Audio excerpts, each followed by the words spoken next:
I greet you in Jesus' precious name. It is Saturday morning. It's the 24th of February, 2024. And this is your friend, Angus Buchan, with a thought for the day. We start off in the Gospel of Luke, chapter 23, and I'm reading verse 50. Now, behold, there was a man named Joseph, a council member, a good and just man. That was Joseph of Arimathea, a businessman.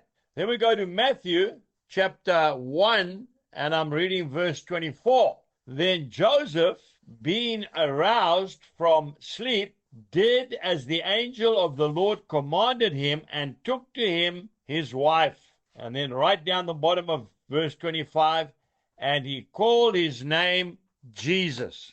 We need to do the work which God has called us to do. We can't all be great ambassadors for Jesus, but we can do the work that God has called us to do. Now, Joseph of Arimathea was a businessman.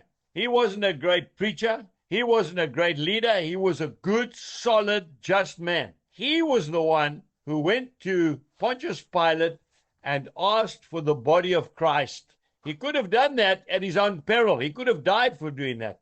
And he took the body of the master down. He washed his body. He embalmed his body in fresh linen, which he bought, and spices, which he paid for. And he put the body of Christ in his own personal tomb that he had cut out of sheer rock for his own burial. Very expensive operation. He did it gladly because he loved the Lord.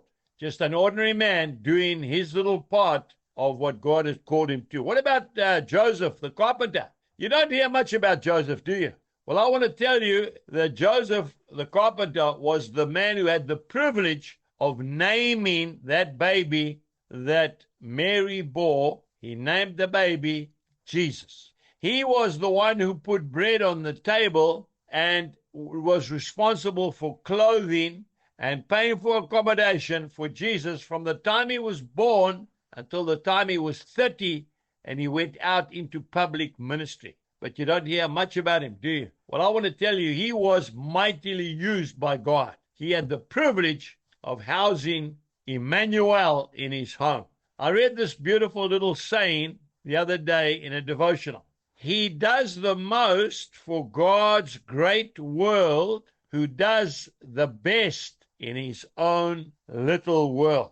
You and I today, let's just get on with the job that God's called us to, and he will do the rest.